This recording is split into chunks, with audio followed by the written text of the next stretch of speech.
Hi students, next ஒரு theory question first unitல a model for network security இதை எப்படி எழுதணும்னு நான் உங்களுக்கு சொல்லி தரேன். First வந்து introduction அப்படினு போட்டுக்கோங்க. போட்டுக்கிட்டு நம்ம நார்மலா பேசிக்கா ஒரு கம்யூனிகேஷன் நடக்கிறதுக்கு என்னெல்லாம் வேணும் அப்படிங்கறத இங்க எக்ஸ்பிளைன் பண்ணுங்க. சரியா?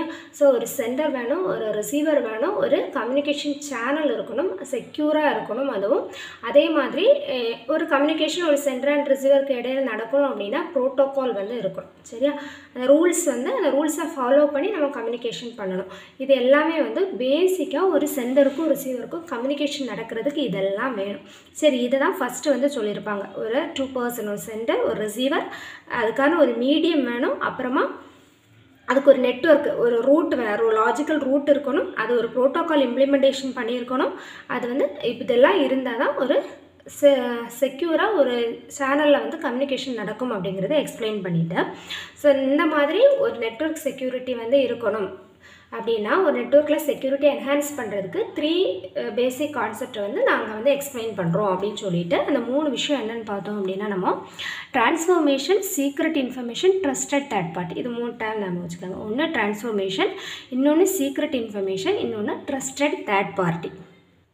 ஸோ டிரான்ஸ்ஃபர்மேஷனில் 2 பாயிண்ட் டிஸ்கஸ் பண்ணுறாங்க. ஒன்று என்ன அப்படின்னா நம்ம வந்து சென்டருக்கு அனுப்பக்கூடிய மெசேஜ் இல்லை, அந்த மெசேஜ் வந்து ஒரு தேர்ட் பார்ட்டி வந்து ரீட் பண்ண முடியாத மாதிரி என்கிரிப்ட் பண்ணி அனுப்பணும் அப்படிங்கிறத சொல்லியிருக்காங்க. சரியா? ஒரு அன்னோன் ஃபார்மேட்டில் அந்த மெசேஜ் இருக்கணும் அப்படிங்கிறாங்க. இன்னொன்று என்ன அப்படின்னா இது மட்டும் போதாது, நீங்கள் ரிசீவர் சைடில் ஒரு ஐடென்டிட்டி வெரிஃபிகேஷன் வச்சுருக்கணும்.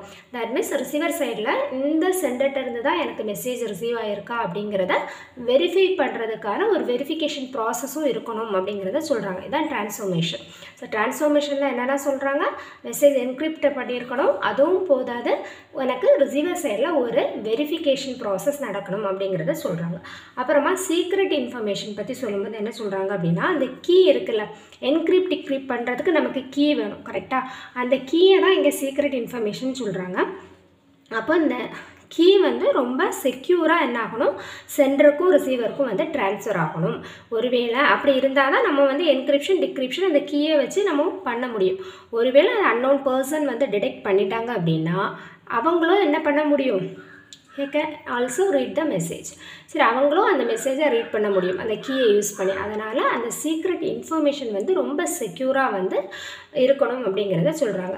தேர்ட் ஒன் வந்து என்ன சொல்கிறாங்க, ட்ரஸ்டட் தேர்ட் பார்ட்டி.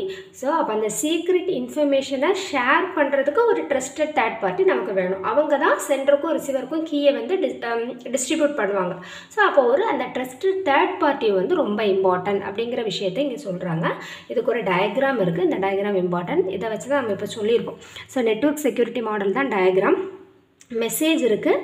ஸோ மெசேஜை ட்ரான்ஸ்ஃபர் பண்ணுறாங்க, ட்ரான்ஸ்ஃபர்மேஷன். இந்த இடத்துல நம்ம என்கிரிப்ஷன் இருக்கணும், ஒரு ஐடென்டிட்டி வெரிஃபிகேஷன் இருக்கணும் அப்படிங்கிற 2 பாயிண்ட்டு சொன்னோம். சரி, ட்ரான்ஸ்ஃபர்மேஷன் நடக்கும்போது அப்புறமா சீக்ரெட் இன்ஃபர்மேஷன், அந்த என்கிரிப்ஷன் டிக்ரிப்ஷன் பண்ணுறதுக்கான கீயை தான் சீக்ரெட் இன்ஃபர்மேஷன் அப்படிங்கிறாங்க. ஸோ மெசேஜை இந்த மாதிரி ஒரு கீ யூஸ் பண்ணி என்கிரிப்ட் பண்ணும்போது அது ஒரு செக்யூர் மெசேஜாக மாறுது.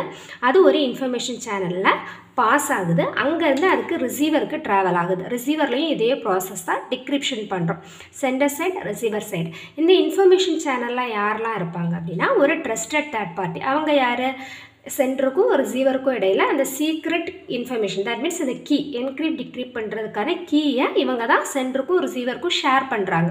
இவங்க ஒரு ட்ரஸ்டட் தேர்ட் பார்ட்டியாக இருப்பாங்க. இந்த ஆப்போனண்ட் யார் அப்படின்னா இவங்க தான் ஹேக்கர்ஸ். ஸோ இவங்களை பற்றி தான் இனி படிக்க போகிறோம். ஸோ நம்ம இவ்வளோத்தையும் வந்து பேசிக்காக சொல்லிட்டோம். ட்ரான்ஸ்ஃபர்மேஷன்னா என்ன, சீக்ரெட் இன்ஃபர்மேஷனுங்கிறது எது, அதை டிஸ்ட்ரிபியூட் பண்ணுறவங்க, அந்த சீக்ரெட் கீயை டிஸ்ட்ரிபியூட் பண்ணுறவங்க ஒரு ட்ரஸ்டட் தேர்ட் பார்ட்டியாக இருக்கணும் அப்படிங்கிறத நம்ம எக்ஸ்பிளைன் பண்ணியாச்சு. இனி இந்த ஆப்போனண்ட் யார், அவங்களால என்னெல்லாம் நமக்கு ப்ராப்ளம்ஸ், அந்த ப்ராப்ளம்ஸை எப்படியெல்லாம் நம்ம தடுக்கலாம் அப்படிங்கிறத நெக்ஸ்ட் ஸ்டோரி. சரி, இந்த ஹேக்கர் அப்படிங்கிறவங்க, அந்த ஆப்போனண்ட் அப்படிங்கிறது ஒரு ஹியூமன். கரெக்டாக? அது ஹேக்கராக இருக்கலாம், இன்ட்ரூடராக இருக்கலாம், இல்லைனா ஏதாவது வைரஸ் சாஃப்ட்வேராக இருக்கலாம். சரியா? அப்போ இந்த ஹேக்கர்னா யார், இன்ட்ரூடர்னா யார்? ஹேக்கர் அப்படிங்கிறது என்ன அப்படிங்கிறாங்கன்னா ஜஸ்ட் ஹேக் பண்ணுவாங்க, நம்ம சிஸ்டமை வந்து ஹேக் பண்ணிவிட்டு அதோடு அவங்க சாட்டிஸ்ஃபை பண்ணிடுவாங்க. அதை ஹேக் பண்ணி அதில் என்னெல்லாம் இன்ஃபர்மேஷன் இருக்குது அப்படிங்கிறத மட்டும் அவங்க தெரிஞ்சுப்பாங்க, அதுலேயே அவங்களுக்கு ஓகே. சரி, ஆனால் இன்ட்ரூடர் என்ன பண்ணுவாங்க அப்படின்னா அந்த இன்ஃபர்மேஷனை எடுத்து அதை நான் வந்து ரிவீல் பண்ணிடுவேன் அப்படிங்கிறத நமக்கு மிரட்டுவாங்க. பண்ணுவாங்க. ஃபினான்ஷியல் கெயினுக்காக அவங்க என்ன பண்ணுவாங்க, அந்த மெசேஜை எடுத்து மிஸ்யூஸ் பண்ணுறவாங்க, இல்லைனா அதை டேமேஜ் பண்ணுவாங்க. இது வந்து இன்ட்ரூடர். சரியா? ஹேக்கர் வந்து ஜஸ்ட்டு நம்ம என்ன பண்ணிட்டுருக்கோம், ஹேக் பண்ணி என்ன பண்ணிகிட்ருக்கோம் அப்படிங்கிறத அவங்க அந்த சிஸ்டத்தை ஆக்சஸ் பண்ணிட்டாங்களே அவங்க ஓகே அது போதும்னு நினைப்பாங்க. பட் இன்ட்ரூடர் அப்படி கிடையாது. அந்த மெசேஜை எடுத்து அவங்க ஃபினான்ஷியல் கெயினுக்காக அதை எதை வேணால் மிஸ்யூஸ் வந்து பண்ணுவாங்க. சரியா? ஸோ அவங்க அந்த மாதிரி ஒரு ஆப்போனன்ட்னால நமக்கு என்னெல்லாம் ரிஸ்க் வரலாம் அப்படின்னு பார்த்தோன்னா 2 டைப் ஆஃப் ரிஸ்க் சொல்கிறாங்க. ஒன்று இன்ஃபர்மேஷன் த்ரெட், இன்னொன்று சர்வீஸ் த்ரெட் அப்படிங்கிறது. இன்ஃபர்மேஷன் த்ரெட்னா என்ன அப்படின்னா, இப்போது ஏதாவது ஒரு ஆப்போனன்ட் ஹேக்கர் ஆர் இன்ட்ரூடர்ஸ் யாராக இருக்கலாம். அவங்க வந்து என்ன பண்ணுவாங்க அப்படின்னு பார்த்தோன்னா, ஹேக்கர்ஸ் நம்ம சிஸ்டத்தை ஹேக் பண்ணிடுவாங்க. அதில் இருக்கக்கூடிய சம் க்ரூசியல் நம்ம சிஸ்டத்தை ஹேக் பண்ணிவிட்டு நம்ம வந்து சில பெர்மிஷனெல்லாம் டிசேபிள் பண்ணி வச்சுருப்பாங்க. இல்லை ஆட்டோமேட்டிக்காக நம்ம லேப்டாப் வாங்கும்போதே அதெல்லாம் நமக்கு வந்து செக்யூரிட்டிக்காக டிசேபிள் பண்ணியிருப்போம். டிசேபிள் பண்ணி அவங்க கொடுப்பாங்க. அந்த மேனுஃபேக்சர்ஸ் வந்து அப்படியே டிசேபிள் பண்ணி கொடுப்பாங்க. பட் இந்த ஹேக்கர்ஸ் என்ன பண்ணுவாங்க அப்படின்னா, நமக்கே தெரியாமல் அதெல்லாம் எனேபிள் பண்ணி விடுவாங்க. பட் அது எனேபிள் ஆகிருக்கா அப்படிங்கிறது நமக்கு தெரியாது. அது எனேபிள் ஆகிருக்கும் போது நமக்கே தெரியாமல் நம்ம சிஸ்டத்தில் இருந்து சம் இன்ஃபர்மேஷன் வந்து அவங்களால ரீட் பண்ண முடிகிற மாதிரி இருக்கும், ஹேக் பண்ணுற மாதிரி இருக்கும். சரியா? இதை வந்து சம் ஃபீச்சர்ஸை வந்து நம்ம சிஸ்டத்தில் எனேபிள் பண்ணி விடுறது, நமக்கே தெரியாமல் எனேபிள் பண்ணி விடுறது, இது இன்ஃபர்மேஷன் த்ரெட். சர்வீஸ் த்ரெட்னா என்ன பண்ணுவாங்க அப்படின்னு பார்த்தோன்னா, நம்ம சிஸ்டத்தில் இருக்கக்கூடிய டேட்டாஸை நம்மளே யூஸ் பண்ண முடியாத மாதிரி அதை வந்து பண்ணுறது தான் சர்வீஸ் த்ரெட். சரி, அந்த kind of thread disables the user from accessing data on the system. இந்த சிஸ்டத்தில் இருக்கிற டேட்டாவை நம்ம யூஸ் பண்ண முடியாது, அந்த சர்வீஸை அந்த மாதிரி பண்ணுறது சர்வீஸ் த்ரெட். சரியா? ஸோ ஆப்போனன்ட்னா யார், ஹேக்கர் இன்ட்ரூடர்னு எழுதிக்கோங்க. ஸோ அதுக்கப்புறமா அவங்களால நமக்கு என்னெல்லாம் ரிஸ்க் வருது அப்படிங்கிறப்ப இன்ஃபர்மேஷன் த்ரெட்டையும் சர்வீஸ் த்ரெட்டையும் வந்து எழுதுங்க. சரியா? சரி, இப்போ இந்த ஆப்போனண்ட்டை வச்சு மட்டும் ஒரு டயக்ராம். சரியா? ஆப்போனண்ட்னால நமக்கு என்னெல்லாம் ரிஸ்க் வருதுன்னு பார்த்துட்டோம். அவங்க வந்து அந்த ரிஸ்க்லேருந்து இனி நம்ம ரெக்கவர் பண்ணுறதுக்கான டயக்ராம் தான் இது. ஸோ ரெக்கவர் பண்ணுறதுக்கு 2 ஃபங்க்ஷன் இருக்குது. ஒன்று கேட் கீப்பர் ஃபங்க்ஷன், இன்னொன்று இன்டர்னல் செக்யூரிட்டி கண்ட்ரோல். சரியா? இல்லைனா இன்டர்னல் கண்ட்ரோல் அப்படின்னு வந்து சொல்லுவோம். சரியா? ஸோ இது நம்மளோட சிஸ்டத்தில் அவங்க ஒரு ஆப்போனண்ட் அட்டாக் ஆகாமல் இருக்கிறதுக்கு நம்ம என்னெல்லாம் ப்ரிவென்ஷன் பண்ணலாம் அப்படின்னா, gate keeper function, internal security control simple தான். இப்போ கேட் கீப்பர் ஃபங்க்ஷன்னா என்னென்னா, நம்மளோட லாகினும் பாஸ்வேர்டும், நம்ம சிஸ்டத்தை வந்து எப்போவுமே டக்குன்னு ஓப்பன் பண்ண முடியாது, சம் பாஸ்வேர்டு யூஸ் பண்ணி ப்ரொடெக்ட் பண்ணி வைக்கணும். அதே மாதிரி மெயிலாக இருந்தாலும் அதான். சரி, அப்போ லாகின் பாஸ்வேர்டு உங்களுக்கு கரெக்டாக இல்லை அப்படின்னா உள்ளே என்ட்ராகவே முடியாதுல்ல, அதுதான் கேட் கீப்பர் ஃபங்க்ஷன்னு சொல்கிறாங்க. இன்டர்னல் கண்ட்ரோல்னால் ஆன்டிவைரஸ் தான் ஸ்பெசிஃபை பண்ணுறாங்க. சரியா? நம்ம சிஸ்டத்தை செக்யூராக வைக்கிறதுக்கு என்னெல்லாம் இன்டர்னலாக அதை எப்படி செக்யூர் பண்ண முடியுமோ அதெல்லாம் நம்ம வந்து பண்ணணும். ஸோ இதில் ஆன்டிவைரஸ் பற்றி சொல்கிறாங்க. சரி, இதுதான் இன்டர்னல் கண்ட்ரோல் அப்படிங்கிறது.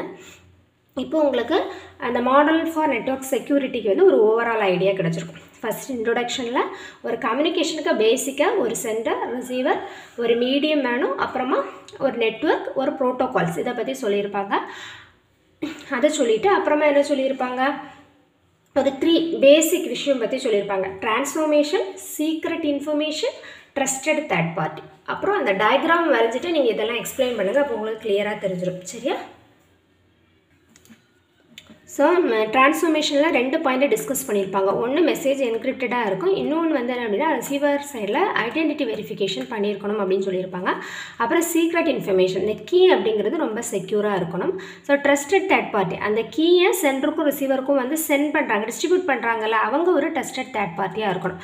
இவங்க 3 பேரையும் பற்றி சொல்லியிருப்பாங்க. அடுத்தது தான் யாரை பற்றி பேச வராங்க, ஆப்போனண்ட். ஸோ ஆப்போனண்ட் வந்து யார், அவங்க ஒரு ஹியூமனாக இருக்கலாம், அவங்க ஹேக்கர், இன்ட்ரூடர், அல்லது ஏதாவது சாஃப்ட்வேர்ஸாக இருக்கலாம். ஹேக்கர்னால் யார், ஜஸ்ட் நம்ம சிஸ்டத்தை ஹேக் பண்ணுவாங்க, அவ்வளோதான். இன்ட்ரூடர் வந்து என்ன பண்ணுவாங்க, அந்த மெசேஜ் எடுத்து சம் ஃபினான்ஷியல் கெயினுக்காக அவங்க யூஸ் பண்ணுவாங்க நம்ம டேட்டாவை. இந்த இவங்களால என்ன ரிஸ்க் வருது அப்படிங்கிறத எழுதுகிறோம். அதில் 2 ரிஸ்க். ஒன்று வந்து இன்ஃபர்மேஷன் த்ரெட்னா என்ன, இன்னொன்று சர்வீஸ் த்ரெட். இன்ஃபர்மேஷன் த்ரெட்னா என்னன்னு சொல்லியிருப்போம், நமக்கு அங்கே இருக்கக்கூடிய டேட்டா வந்து மாடிஃபை பண்ணுவாங்க. அதே மாதிரி இன்னொன்று அவங்க என்ன பண்ணுவாங்க அப்படின்னா, சம் ஃபங்க்ஷனாலிட்டிஸை வந்து எனேபிள் பண்ணி விடுவாங்க நமக்கு தெரியாமல். இது வந்து இன்ஃபர்மேஷன் த்ரெட். சர்வீஸ் த்ரெட்னா நம்ம சிஸ்டத்தில் இருக்கக்கூடிய டேட்டாஸை நம்மமே சர்வீஸ் பண்ண முடியாது, யூஸ் பண்ண முடியாமல் ஸ்டாப் பண்ணுறது வந்து சர்வீஸ் த்ரெட் அப்படின்னு சொல்லுவோம். ஸோ அப்போ இந்த த்ரெட்டில் இருந்து நம்ம எப்படி ரெக்கவர் பண்ணுறது அப்படின்னா, அதுக்கு வந்து ஒரு டயக்ராம் கொடுத்துருக்கோம். என்ன அப்படின்னா, இன்ஃபர்மேஷன் சேனலுக்கு அப்புறமா ஒரு கேட் கீப்பர் ஃபங்க்ஷன், அப்புறமா சிஸ்டத்துலேயே ஒரு இன்டர்னல் ஆக்சஸ், ஒரு இன்டர்னல் கண்ட்ரோல் வந்து நான் கொடுத்துக்கிறேன். சரியா? ஸோ அது வந்து இதான் சொல்லியிருக்காங்க. ஸோ கேட் கீப்பர் ஃபங்க்ஷன்னா ஒன்றும் இல்லை, லாகின் ஐடி பாஸ்வேர்டை தான் கேட் கீப்பர் ஃபங்க்ஷனாக சொல்கிறாங்க. இங்கே இன்டர்னல் செக்யூரிட்டி இதெல்லாமே நம்ம சிஸ்டம் தான், computing resource, CPU, data process, software. அந்த சிஸ்டத்தில் அடிஷ்னலாக இன்டர்னல் செக்யூரிட்டி கண்ட்ரோல் இருக்கணும். அது வந்து ஆன்டிவைரஸை வந்து டினோட் பண்ணுது. சரியா? இப்போ மாடல் ஃபார் நெட்வொர்க் செக்யூரிட்டி ஈஸியாக புரிஞ்சிருக்கும்னு நினைக்கிறேன். என்னெல்லாம் டயக்ராம்ஸ் வருதோ நீட்டாக போடுங்க, எக்ஸ்பிளைன் பண்ணுங்கள். All the best. தேங்க்யூ.